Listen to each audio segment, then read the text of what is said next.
Incredible game, a really good football game. Like I think all of us knew it was going to be.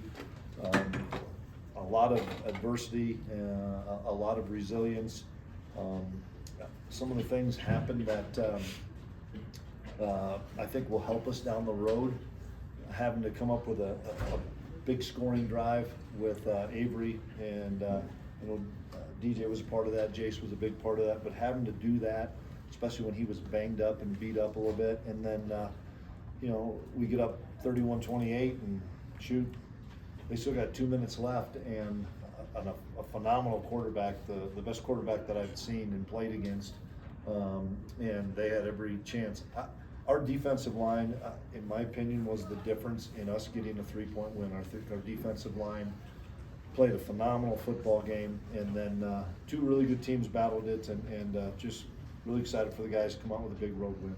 You talked about the defensive line, but specifically felt like Brendan Mott was unblockable. What did you see about his day? Yeah, Mott played like I know Mott can play, and he needed to have that kind of performance, and he did.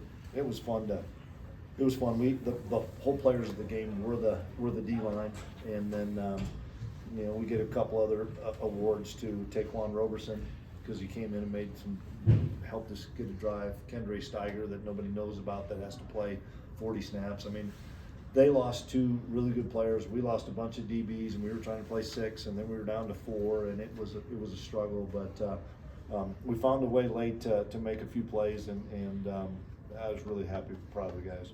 Coach, you mentioned the guys going out with injury. What does it say about this team that even as they battle through those injuries, they can sort of keep that level-headed mindset and make the plays that matter? Yeah, well, we had talked. When your opportunity comes, we're counting on you, and we believe in you, and you've got to go out there and make plays. And it was a chance for those guys to play a lot of snaps against really good wide receivers, even if a couple of the top guys are out. They're still really good players and really good receivers, and the quarterback can put it on the money. And so I'm really proud of those guys. Coach, you've seen DJ Giddens play some good football. Is that maybe the best he's played? This is the best he's playing right now. I mean, what he did 2 weeks ago against Oklahoma State, what he did this weekend. I mean, he just doesn't go down with first contact, and you're thinking, oh shoot, it's 2nd and 8, and all of a sudden, oh shoot, he got 6, he got 8. Oh, he busted it out and got 20, and then he wanted to make amends for the same play that we ran earlier, and great call by Coach Riley, because the second half they just changed and said, we're just going to play man, we're just going to play cover 1, and we were able to dent them in a little bit rushing the football. Then they started to do some things, getting more and more guys up there. That's why we had to throw it, and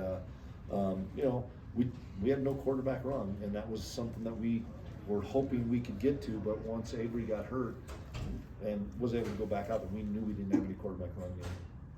What was going through your head during that drive where guy after guy on defense kept going down?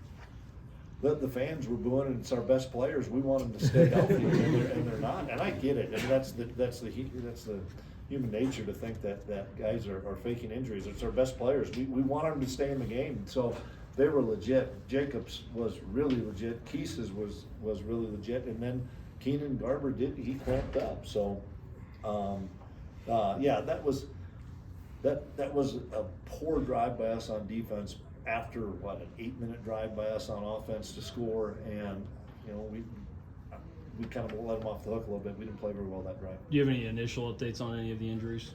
Probably it'll be Monday. We talked about not letting those turnovers compound, and one turnover turns into 2 or 3. For the team to go out there and score on 3 plays, it felt like to win the game.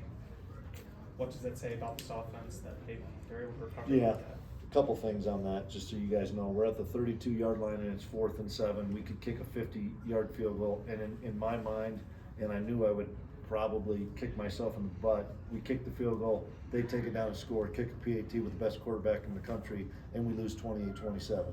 And I wasn't going to let it happen. I've been on that end before, and you don't give that guy the opportunity. They made a great play, and the ball got tipped, and they get a good return. Probably benefited us because we got more time then. And then we knew we had to score a touchdown. At least we knew what we had to do. We got the touchdown, and I wouldn't have changed it. I really wouldn't have, because we could have. Maybe we don't kick the 50-yarder, and they're like, why don't you go for it on 4th and 7? We couldn't punt from the 32. So that was that sequence. But You know, that's why I'm so proud of what we did, of going down and scoring quickly and then getting a stop in the last 2 minutes. Two of your youngest players make that touchdown to win the game ultimately, Avery and Jace. Yeah. They're growing up pretty fast. Yeah, a lot of young guys are. You know, we're either 6th and 7th year old guys or 6-year-old guys, or we're really young, and those guys are meshing really well. And that was a huge win, and that environment was really loud, and it was a really good environment. And hats off to the K-State fans, because they were really loud. I thought we had a great group of K-Staters come out here and support the guys, and it was fun to celebrate with our fans. Coach, what was watching that 50-yard pass to Jace doing it like? I got to see it again, because it looked like he kind of went over the top of him and grabbed it, and then I saw the penalty flag, and I was hoping it wasn't on us, but he did. He just went over the top of him and grabbed it. And hats off to Avery going back to him, because there was one that before that was really right on the edge of their sideline, was close, came right back. But we knew it was man coverage, and I know where he's going with the football. He's going to Jace. Was it special to get Dylan a touchdown here tonight? Yeah, it really was. We were close on scoring the one time with him. He ran really hard. I was really happy for him, and no, to get that big score for him, that was important for us. Coach, it seems like a lifetime ago, but the first What, that touchdown was 8:30. Now Yeah. it's Sunday Yeah, morning. that first touchdown, getting it in the end zone, that kind of settled your guys into the game. It really was, because it was that a 4th down play? Yeah.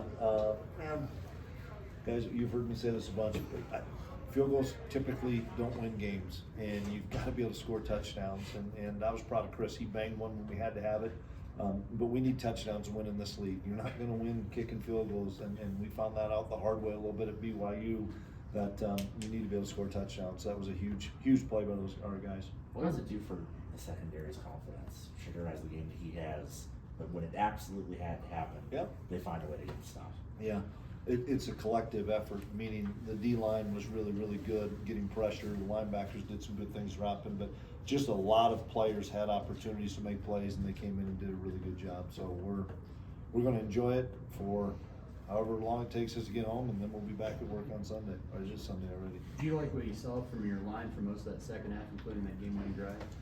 Yeah, we ran block really well. We didn't pass protect in the middle part of the game very well, and I know Rouse was frustrated, but we stepped up late when we had to, and they're laid their ears back, and they were rushing pass hard. But guys, there was not a lot of holes there. Sometimes 31's the dude.